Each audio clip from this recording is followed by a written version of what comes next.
immortals. It doesn't say that in there. He alone is immortal. It says those words. We're not immortal now because we haven't. It also says no one has seen him. No one has seen the Father but the Son. So if you read the other verses in the Bible, So once again, no one has seen the Father but the Son. So once again, is this passage talking about the Son or the Father? All the way through the Bible, passages. No, this passage, this God passage. the Father and God No, the this Son. passage in particular. 1 Timothy 6:16. Is it talking about the Son or the Father?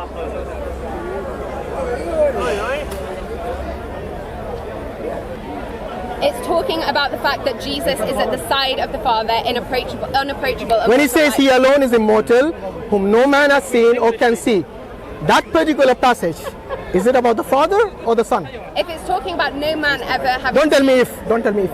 This passage, whom is it talking about? I'm answering your question. Okay. It's talking about the fact that we cannot ever see the Father because only Jesus can see the So Father. is that passage, once again, Jesus is in the immediate light once of the Father. again, is that passage, let's clarify it once and for all. That passage, he alone is immortal, whom no man has seen or can see, is that, please stop interrupting Paperboy, that's very rude of you. He's asked many questions. You see, no Muslims are interrupting. No Muslims are interrupting. I think it's only fair that if one person speaks to another person, others it gets all. You can find someone else to speak to if you want to. I've made this clear many times, okay? What I'm saying is that it says, he alone is immortal, whom no man has seen. Had people seen Jesus? Yeah, people So, have seen is that passage about Jesus or the Father? The passage is about the fact that the Lord Jesus Christ is resurrected and is sat at the right hand of the Father, who no man has seen, and is in an inapproachable light. So you're telling me... He never approached the throne of God the Father. So you're telling me that Jesus was not seen by anyone? No, I'm not saying that. So how can that You're relate? saying that. Wait. Once again, this is the third time I'm asking. Is that passage, he alone is immortal, listen this time, he alone is immortal, whom no man hath seen or can see. Is it about the Son or the Father? Can you see Jesus right now? You see, question is a question. Yeah, that's fine. I'll answer your question once you answer mine. This passage, is it about the Father or the Son? Please answer sincerely. It's about the Son. So Jesus had never been seen. I've said that already. I did answer that previously. What is that? I answered your question previously. Which is what? Was about that this passage is about God the Son. It says specifically. Okay. So Jesus never died and Jesus was never seen by anyone. No, that's not true because I've addressed both of your points. I've addressed the fact that you haven't. Yes, I have. How? Because it says that he's immortal because he's already been through death. And in his, when he took on flesh, he died on the cross, he was resurrected, he has gone through mortality into immortality, and that is the promise that we have when we trust in him. Do you see the contradictions in the terms, in the phrase you made? When you said, I'm answering your question right Can now. I answer without interrupting? I'll let you speak. Okay? You said he's immortal because he's been through death. Yes. The term death means what? He died. Yeah. Okay, so anyone who dies is called mortal or immortal? So he was mortal, he died, he rose again, and he is immortal. Okay, so in other words, you're telling me that God changed his nature from becoming immortal to mortal, dying by his own creation, and then rising again from death. In other words, you're telling me that God can change his nature, despite the fact that in the Bible, in the book of Malachi, in the chapter 3, verse 6, it clearly says that God doesn't change his nature. So you're telling me he became from immortal to mortal, and then again immortal. No. Doesn't make sense at all. But at no point is he not God.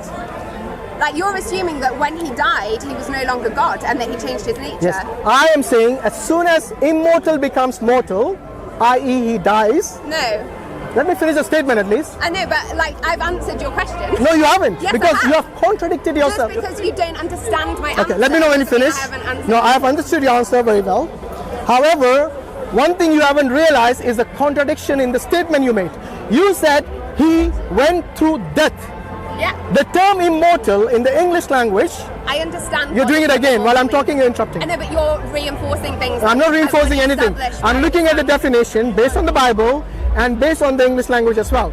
The term immortal means not subject to death, let alone for 3 days and 3 nights, not subject to death even for a microsecond, like the Father. The Father never ever died. No, he didn't. Good. And I didn't. The Son, according to you, died on the cross for 3 days and 3 nights. Yeah. Do you agree? So for 3 days and 3 nights, was he mortal or immortal? Well, he was obviously mortal. Because Thank you. You cannot die. Thank if you. You are Okay. immortal. So if he was, let me finish. No, because I've already addressed the answer. I've already given. No, you the haven't. answer You've to this. contradicted Yes, yourself. I have. No, I haven't. You haven't. No, I haven't. Where's your husband, by the way? I would like to have a word with him as well. I mean, Maybe if he agrees with you. Because the Well, thing he is, will, because it's the Christian faith and he's also a Christian. No, not necessarily all Christians agree. Trust me, I've come well- across many. In fact, if I ask everyone about the definition of Trinity, I get as many answers as the number of people I ask. Because you see, when Jesus, the whole purpose of you being saved is because of the death of Jesus. Am I right? Yeah, and So- resurrection. Yeah, exactly. Resurrection So, of Jesus. if I ask you this question, does death and resurrection apply to an immortal being? Listen to the question before you answer. Yeah. Immortal being means, and correct me if my definition is wrong. Immortal, from what I've seen, yes, and this is the term athanasia in Greek. Okay. Okay, it means not subject to death. Yeah. Means anytime, not for a part of the day or night, not for a part of 3 days or night, not even for a microsecond. Like the Father means no death touches him, no death applies to him. Okay, that is the Father, not the Son. The Son, according to you, if you do not believe in the crucifixion, you wouldn't be a Christian. Am I right? Yeah. So for you to be a Christian, that is one thing that you really have to believe, and this applies to all the Christians, to the Mormons, to the Jehovah's Witnesses, to the Christian born-agains, to the Catholics, the Protestants. Everyone believes in this one doctrine, the doctrine of crucifixion. Yes? I'm glad Paperboy went. Okay, so what I'm saying is here is that Jesus' death is something that you have to believe as a fundamental doctrine. Yeah, if you don't believe in the death and resurrection of Jesus, you're not Exactly. Christian. So the question now, which you have to really understand the question this time and answer is this: does death and resurrection apply to a being who never dies at all? An immortal being? So it doesn't apply to God the Father, Thank because you. we've already established that. Yes. Jesus came, he took on human flesh in order to address our sin, because the only way that we can be forgiven and know true life is for death to be defeated. So when Jesus came, he took on mortality, he took on human flesh, he went through death and the grave and took on all of the sin of the world, and he was risen again to life and defeated death and then became immortal. Okay. So for you, I think the meaning of immortal is lost in this. It isn't lost. Look, I let you speak without interrupting. I know, Let me. that's fine, but you're being quite patronizing. No, I'm not patronizing. I don't understand No, the because word you immortal. don't actually. Because I do. based on what you said he went through death. That itself disqualifies Jesus of any immortality. So he's mortal, he goes through death, the resurrection makes him immortal. No, the Yes, resurrection yes. makes him mortal. No, it doesn't, because he defeats death. Okay, so in other words, He cannot die once he's in other been words, through that death. passage I gave you in First Timothy 6. Bro, one second. First Timothy 6:16. Yeah, wait. First Timothy 6:16 says he alone. The term alone signifies Hold on. he is the only one. He is the only one to whom it applies. It shows exclusivity. You see what I mean? Concentrate on what His brother, there's like his stuff Exclu- his brother's talking from himself. He's not talking from the Quran. He's talking from his view. Brother, will you stop touching me? There's no need. I'm explaining from the Quran's view Yeah. as a Muslim. But stop a minute. Stop.